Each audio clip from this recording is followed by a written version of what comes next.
Imagine a world where your entire future hinged on a single suitcase. A world where sharing a cramped bedroom with three siblings wasn't a choice, but a daily reality. Where the one family computer was a coveted treasure, and the idea of flying across an ocean felt like an impossible dream, only made real by the slim chance of a scholarship. These weren't just the humble beginnings of 10 remarkable individuals. These were the crucibles that forged the minds of today's titans. They are the architects of the digital age, the quiet disruptors, the visionaries who now decide what half the planet clicks, trades, breathes, or trusts with its life savings. In the next 20 minutes, we're not just going to introduce you to 10 Indian American billionaires, we're going to pull back the curtain on their journeys, revealing the grit, the genius, and the sheer audacity that allowed them to not just climb the existing ladders of success, but to build entirely new ones from scratch. And trust me, you'll want to stay until the very end, because our number one started life with literally zero running water, and today he guards the most sensitive data of nearly every Fortune 500 boardroom. So picture this, a young teenager tucked away in a remote Himalayan village, hunched over his textbooks, the only light flickering from a kerosene lamp. Homework done, he embarks on a 5-kilometer trek, not for supplies, but to the village's sole payphone. Why? To make a crackly, expensive call to a distant relative in Chicago, pleading for a used engineering textbook, a lifeline to a future he could barely grasp.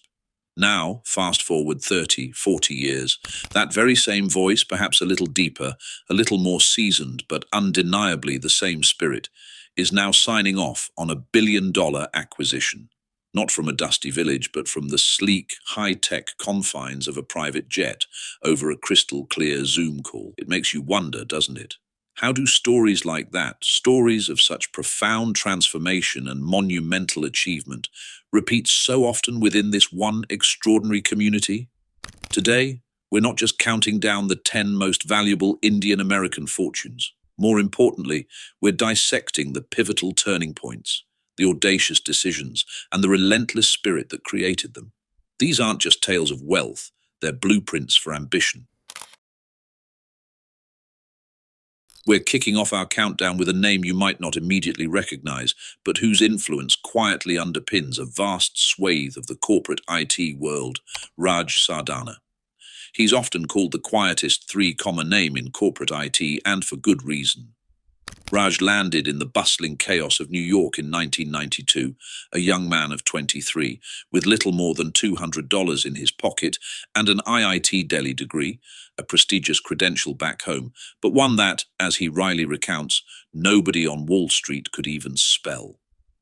His first job, a grueling night shift, writing COBOL patches for the monolithic mainframes of Chase Manhattan. It was a baptism by fire, a deep dive into the arcane world of legacy systems. But Raj wasn't just patching code, he was observing. He saw firsthand how banks were hemorrhaging millions, not just from bad investments, but from spectacularly failed software rollouts. The technology was there, but the bridge between old and new, between vision and execution, was crumbling. This wasn't just an inefficiency, it was a colossal opportunity. So, in 1998, with an almost defiant lack of fanfare, Raj Sardana started Innova Solutions from the unlikely headquarters of a basement in Long Island. There was no venture hype, no splashy press releases, no Silicon Valley buzz, just a laser focus on what he called steady contracts. The painstaking, often unglamorous work of making aging mainframes hum in harmony with sleek new web applications. He built a reputation for reliability, for getting the job done, and for understanding the complex dance between legacy and innovation. Then came the seismic shock of 2008. The financial crisis swept through the economy like a wildfire, and businesses everywhere folded under the pressure. While competitors panicked and downsized, Raj saw a different kind of opportunity. He wasn't just resilient, he was strategic. As others shed their top talent, he was there, ready to scoop up the best and brightest at what he describes as clearance prices. It was a bold move, a testament to his long-term vision, and it paid off handsomely. Today, Innova Solutions is a global powerhouse operating in 17 countries, supporting over 200 Fortune 1000 companies and quietly, almost stealthily, clocking $2 billion in annual billing. His net worth stands at an impressive $2 billion, and his favorite flex, the anecdote he shares with a twinkle in his eye. He still carves out time to code on Sundays. Why? Because, as he puts it, debugging keeps the ego in check. It's a reminder that even at the pinnacle of success, the core passion that started it all can and should remain.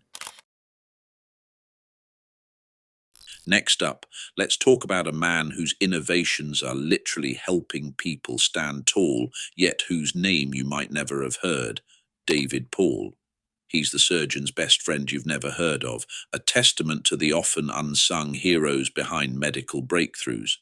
David grew up in Chennai, India, a curious kid obsessed with two seemingly disparate things, Lego and biology homework. That early fascination with building intricate structures and understanding the human body would years later converge in a truly remarkable way. After making his way to the United States and completing grad school at Rutgers, David found himself deeply immersed in the world of medical devices. But he wasn't satisfied with what he saw.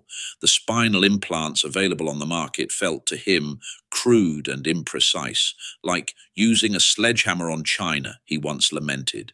He envisioned something far more elegant, more effective, more tailored to the human form. So, in true entrepreneurial spirit, he started designing his own spinal implants, not in a gleaming lab, but in his garage. It was here, amidst the tools and the quiet hum of innovation, that the seeds of Globus Medical were sown. He founded Globus Medical in 2003, driven by a revolutionary idea: combine the precision of 3D printing with the strength of titanium to create patient-specific implants. This wasn't just an incremental improvement, it was a paradigm shift. These custom-fit devices didn't just offer better outcomes, they dramatically cut surgery time in half, a critical factor in patient recovery and hospital efficiency. Wall Street initially wasn't impressed. They yawned at the idea, perhaps too accustomed to the slow pace of medical innovation. But David Paul wasn't seeking their approval, he was seeking solutions for patients. And the market responded. Sales for Globus Medical compounded at an astonishing 40% every single year for a decade. The quiet engineer, whose passion for building extended from Lego to life-changing medical devices, was proving everyone wrong. When Globus Medical finally listed on the stock exchange in 2017, the stock didn't just tick up, it popped, soaring 32% on day one. That single day transformed the soft-spoken engineer into a billionaire, a quiet vindication of years of relentless dedication. Today, David Paul holds an incredible 180 patents, a testament to his ceaseless innovation. He's also a generous philanthropist, funding a robotics lab at the Children's Hospital of Philadelphia, ensuring that the next generation of innovators has the resources he once dreamed of. And if you were to visit his office, you'd find a simple yet profound post-it note stuck to his monitor, a constant reminder of his core mission. If it does not help Grandma walk, scrap it. His net worth today stands at $1.5 billion, built on the simple yet powerful principle of making a real, tangible difference in people's lives. If you've ever clicked on a Google ad, scrolled through a website powered by their vast advertising network, or even just searched for something online, then congratulations. You've inadvertently helped fuel this man's stratospheric career. We're talking about Nikesh Arora, a name synonymous with scaling global tech empires. Nikesh's journey began in Ghaziabad, India, where he was born. He pursued his education at the prestigious IIT Varanasi, a rigorous foundation that would serve him well. But his early career wasn't all glamour. He slogged through a consulting gig at Wipro, an experience that, while perhaps not thrilling, honed his business acumen and problem-solving skills. The real turning point came when he grabbed a scholarship to Northeastern, a ticket to the American dream and the global tech stage. His trajectory truly accelerated at Google. Joining the search giant in 2004, he started not as a coder, but as a sales suit, a testament to his versatile talent. Yet, his brilliance wasn't confined to sales pitches. He rapidly ascended the ranks, eventually becoming Google's chief business officer. Under his astute leadership, Google's revenue didn't just grow, it exploded, scaling from a respectable $2 billion to an eye-watering $60 billion. He wasn't just managing business, he was defining it, expanding Google's reach and influence across the globe. His unparalleled success at Google caught the attention of Masayoshi Son, the visionary behind SoftBank. In a move that sent shockwaves through the tech world, SoftBank poached him with an astonishing $135 million signing package, a figure that, to this day, remains a record in Japan. He spent 3 turbocharged years at SoftBank, making strategic investments and further solidifying his reputation as a deal-maker and growth accelerator. But the allure of building something hands-on, of leading a company from the front, was too strong to resist. So, he made another bold leap, this time to Palo Alto Networks, the cybersecurity giant, taking the helm as CEO. When he joined, shares were trading around $195. Today, thanks to his strategic vision, his relentless focus on innovation, and his ability to navigate the complex cybersecurity landscape, those shares hover near $340. Nikesh often jokes about his mother's early aspirations for him, a common refrain among Indian parents. She wanted him to become an IAS officer, a highly respected government position. He quips that he overshot slightly. With a net worth of $1.4 billion and counting, it's safe to say he exceeded expectations, building not just a career, but a legacy that spans some of the most influential tech companies on the planet. Ramesh T. Wadhwani's story isn't just about building wealth, it's about rebuilding a life, a testament to the resilience forged in the fires of displacement. He arrived in the United States in 1969, a young man with a mere $12 in his pocket and the invaluable asset of a scholarship to the University of Pittsburgh. His family's past was etched with the profound trauma of the partition of India, a violent upheaval that forced them to flee Sindh. That experience, he often reflects, instilled in him a deep-seated drive for survival and self-reliance, a sense that, as he beautifully puts it, survival was literally sewn into the lining of his suitcase. His academic journey in America was as impressive as his entrepreneurial one. After Pittsburgh, he moved to Stanford, where he earned his PhD, delving deep into the world of technology and innovation. Armed with a brilliant mind and an unshakable work ethic, he didn't just enter the tech world, he conquered it. Over the years, he pumped out 3 successful enterprise software companies, each one a testament to his foresight and business acumen. The culmination of this early phase came in 2002 when he sold his last venture for a staggering $300 million. For many, that would be the cue to retire, to enjoy the fruits of a lifetime of labor. But Ramesh T. Wadhwani is not many. Instead of fading into a comfortable retirement, he embarked on his most ambitious project yet, creating Symphony Technology Group. This wasn't just another tech company, it was a sophisticated holding company designed to play a different game. Symphony Technology Group specializes in snapping up undervalued AI and data analytics firms. companies with immense potential but perhaps lacking the strategic direction or capital to scale. Romesh's genius lies in his ability to trim the fat, optimize operations, infuse them with new vision, and then scale them at an incredible pace. With assets under management now totaling $8 billion, his firm has become a quiet engine of growth and innovation in the enterprise software space. But Ramesh's impact extends far beyond the boardroom. He is a signatory of the Giving Pledge, publicly committing to donate half of his vast fortune to philanthropic causes, with a particular focus on public health initiatives in India. His deep personal history with India, coupled with his immense success, fuels this commitment to give back to the land of his birth.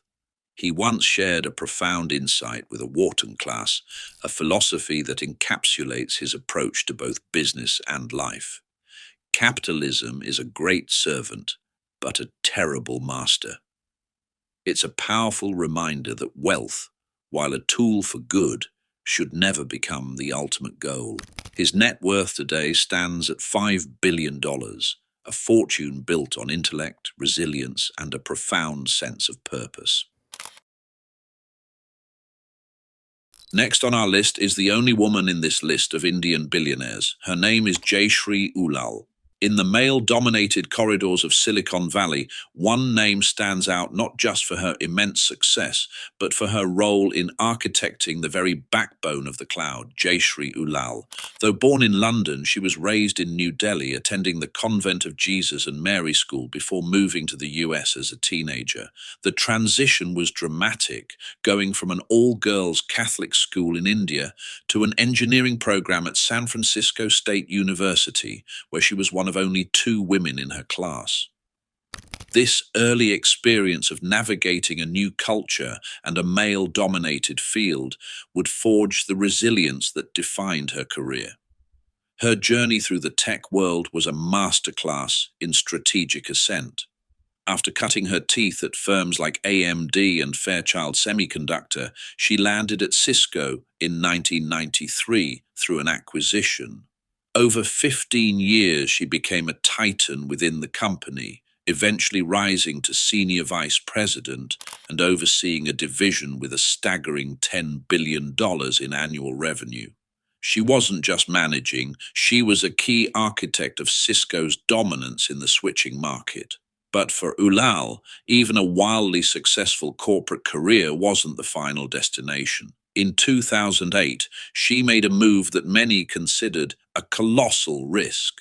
She left the security of Cisco to become the CEO of a small 50-person startup with no revenue called Arista Networks. Arista's founders had the technology, but they needed a leader who could turn a brilliant idea into a commercial juggernaut. Ullal was that leader. She took the helm and steered Arista to focus relentlessly on high-speed, software-driven switches for the burgeoning world of cloud computing. She was betting on a future that others were still debating, famously writing one of the first blogs on cloud networking when luminaries were dismissing the term as marketing fluff. Her bet paid off spectacularly. She led Arista to a successful IPO in 2014 and transformed it into a multi-billion-dollar giant, directly challenging her former employer, Cisco. Today, with a net worth of $4.2 billion, she's not just a CEO, but an institution. Her philosophy is a powerful lesson in itself. You can remain an entrepreneur at heart and grow that entrepreneurial journey into a corporate executive role. At number 5 is the aviation wizard, Rakesh Gangwal. Walk into any major airport in India today, and you'll be greeted by a sea of blue and white, the distinctive livery of Indigo planes. That ubiquitous presence, the airline that redefined air travel in India, is largely the handiwork of Rakesh Gangwal. Born in Kolkata, Rakesh's journey took him from India to the United States for an MBA, a crucial step in his ascent. He then systematically climbed the ladder in the intensely competitive world of aviation, holding senior roles at major carriers like United Airlines and US Airways. He learned the intricacies of the industry, the razor-thin margins, and the operational complexities from the inside out. But he saw a different path, a gaping hole in the Indian market. In 2005, a pivotal moment occurred. He and his partner, Rahul Bhatia, sketched out a business plan on a simple napkin. It wasn't just any plan, it was a blueprint for disruption. Their vision for Indigo was brutally simple, yet revolutionary for the Indian context.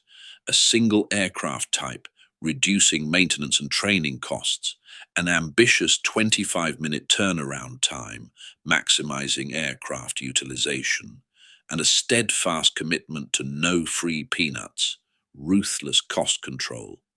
This was the essence of the low-cost, high-discipline flying model, tailored perfectly for a burgeoning market with a massive middle-class yearning for affordable air travel. The strategy was a resounding success. Indigo didn't just compete, it dominated by focusing relentlessly on efficiency, punctuality, and affordability. They filled a critical void and captured an astonishing 60% of India's domestic market. They made flying accessible to millions, transforming the country's transportation landscape. Rakesh stepped back from the day-to-day operations in 2020, but his legacy and his substantial stake remain. He retains a formidable 38% stake in the airline, a testament to his enduring belief in the business he helped build. His net worth stands at an impressive $6.6 billion, and in a charming anecdote that speaks volumes about his character and his roots, Rakesh still flies coach when visiting family in India. It's part nostalgia, a nod to his own journey, and part market research, a hands-on way to stay connected to the very customers he aimed to serve. For number 4 on our list, there is a quick quiz for you. What stockbroker has not only captured the imagination, but also the wallets of the most users under the age of 35? If you said Robinhood, you're spot on. And one of the brilliant minds behind that disruptive force is Baiju Bhatt. His story is a poignant reminder of the immigrant dream, a journey that began when his parents arrived in the United States from Gujarat, India, in 1988. Their early years were a struggle, a common narrative for many newcomers. His dad worked tirelessly, pumping gas, while his mom stitched intricate wedding dresses, each stitch a thread in the fabric of their new American life. Baiju grew up witnessing this relentless work ethic, a foundation that would shape his own drive. Baiju's intellectual curiosity led him to Stanford, where he studied physics, a discipline that, while seemingly distant from finance, instilled in him a rigorous, analytical approach to problem solving. It was at Stanford that he met Vlad Tenev, his future co-founder. Together, they observed a glaring inequity in the financial world. Traditional brokerage firms charged exorbitant commissions, making stock trading inaccessible and intimidating for the average person, especially younger generations. They saw an opportunity not just for profit, but for democratization. In 2013, they launched Robinhood, a name that perfectly encapsulated their mission to take from the rich, the high commission brokers, and give to the poor, the everyday investor. Their innovation was simple, yet revolutionary. Commission-free trading. It was a game changer. The app quickly gained traction, attracting millions of users who had previously been priced out of the stock market. Today, Robinhood hosts an astounding 23 million funded accounts, a testament to its impact. The infamous meme stock frenzy of 2021, a period of unprecedented retail investor activity, truly shot Bhatt's 6% stake to the moon. Even after the inevitable cooldown, his net worth sits at a remarkable $6.9 billion. But Baiju's vision extends beyond personal wealth. He recently funded a tuition-free coding school in Richmond, Virginia, a powerful act of giving back. He once reflected, with a touch of humor and profound insight, that if 12-year-old me could see free trades, he would faint. It's a statement that beautifully captures his mission: to make financial empowerment a reality for everyone, including the curious, ambitious kids who might be just like his younger self. If Silicon Valley has a resident provocateur, an intellectual daredevil who isn't afraid to bet on the seemingly impossible, it's Vinod Khosla. His name is etched into the very foundation of modern computing. Back in 1982, he co-founded Sun Microsystems, a company that didn't just build computers. It coined the iconic phrase, "The network is the computer." That wasn't just a marketing slogan, it was a prophecy envisioning a world where computing power resided not in individual machines, but in a vast, interconnected web, a vision that has, of course, become our everyday reality. After Sun Microsystems was eventually sold to Oracle, many would have retired, content with their monumental contribution. But for Vinod, it was merely the end of a chapter, not the book. He pivoted, launching Khosla Ventures, a venture capital firm with a distinctly unconventional philosophy. While other VCs chased safe bets, Vinod was busy betting on plant-based burgers when the idea was still considered fringe, on nuclear fusion when it seemed like pure science fiction, and on drone delivery long before it became a viable concept. People laughed, they scoffed, they called him crazy.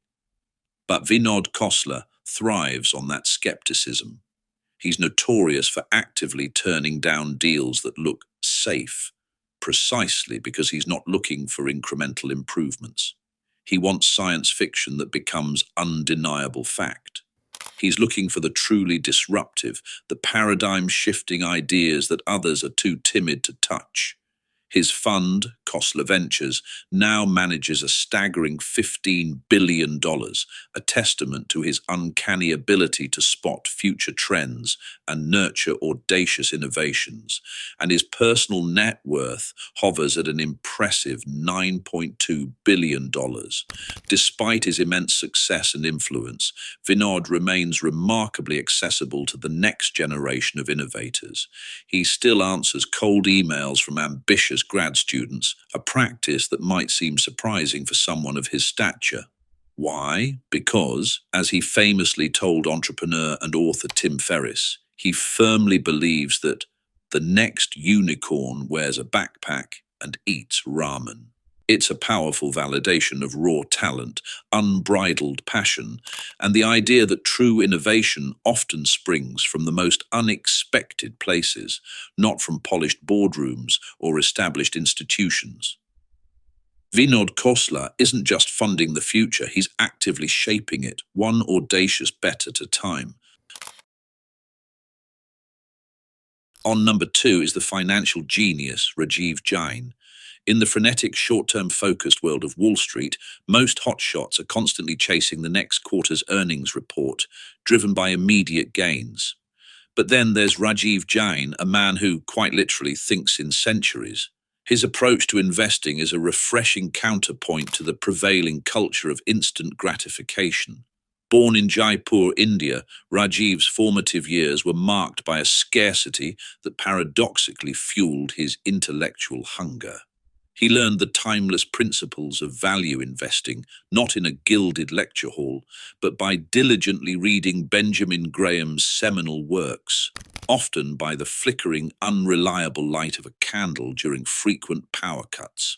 This early struggle imbued him with a profound appreciation for fundamental value and long-term perspective. After honing his skills in various financial institutions, Rajiv took a bold leap in 2016, launching GQG Partners.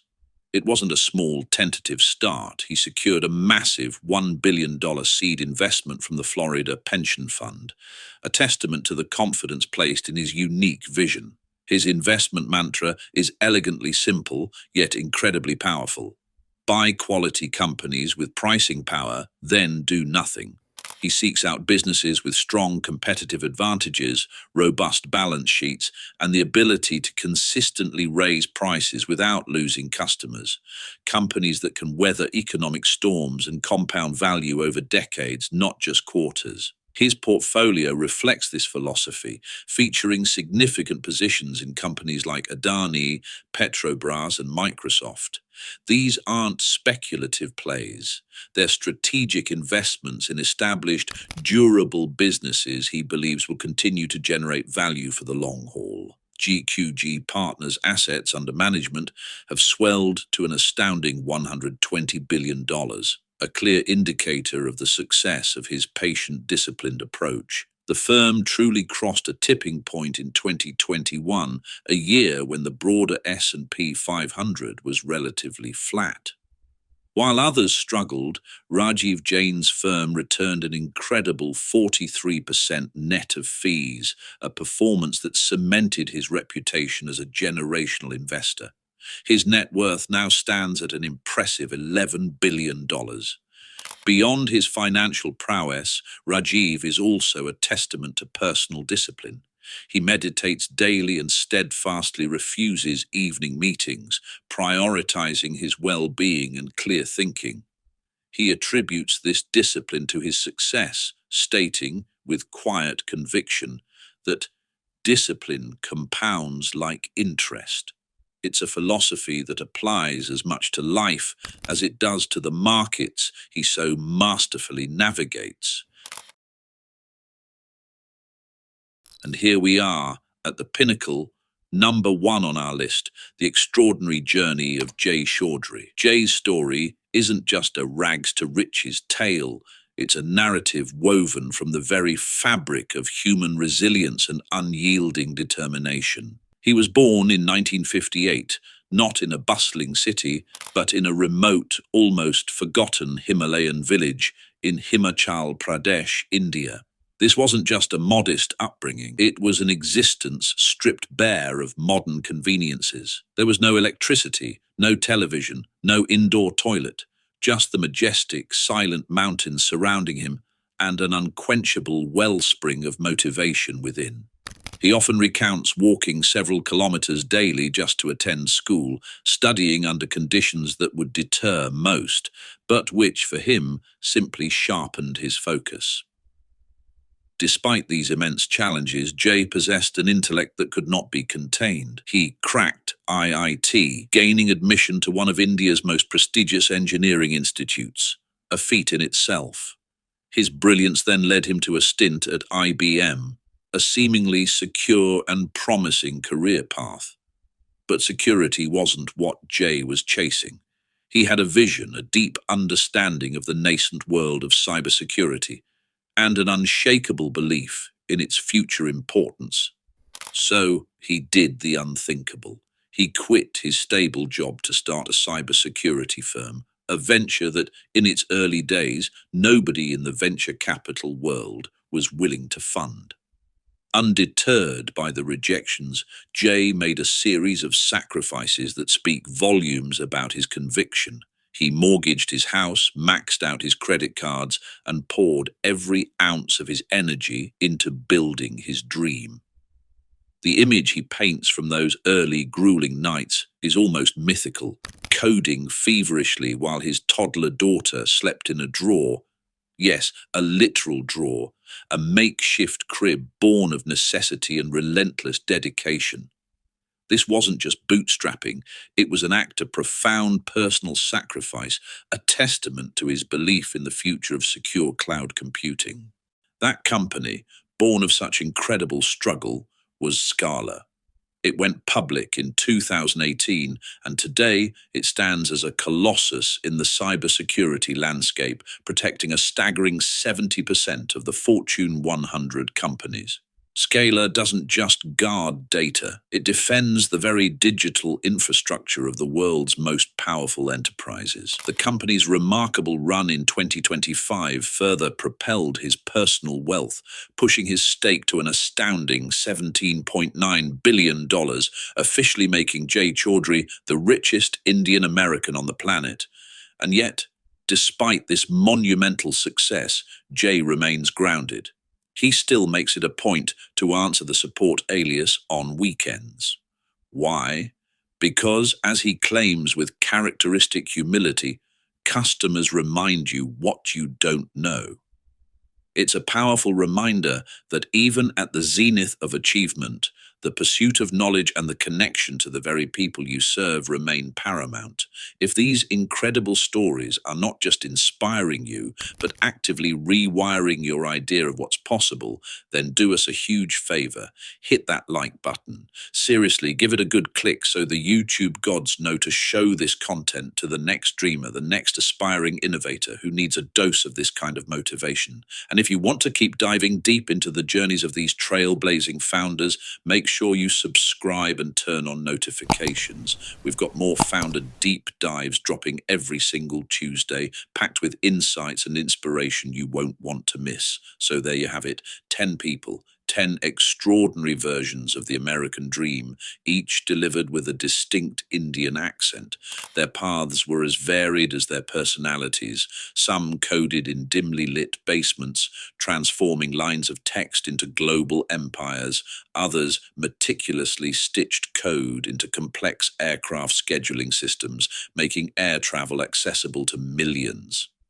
And one, Jay Chaudhry, took the foundational lessons from a village well and built a cloud security fortress that now protects the digital world. What then links these seemingly disparate journeys? What common thread runs through the tapestry of their success? It's more than just ambition. It's a relentless commitment to learning, a compound curiosity that never settles for the status quo, and, perhaps most crucially, a stubborn, almost defiant refusal to accept yesterday's ceiling as today's roof. They didn't just break barriers, they often didn't even see them. If you walk away from this with just one takeaway, let it be this powerful truth. Resources can shrink, circumstances can humble you, and the path ahead can seem impossibly steep. But vision, true, unyielding vision, compounds faster and more powerfully than money ever will. It's the engine that drives innovation, the compass that guides through uncertainty, and the fuel that ignites transformation. So, drop a comment below and tell us whose grit surprised you most, whose story resonated deepest with your own aspirations. And please share this with that one friend, the one who still thinks billionaires are exclusively born into their fortunes rather than meticulously, painfully, and brilliantly built from the ground up. Keep building, keep learning, keep dreaming big, and I will see you in the next story.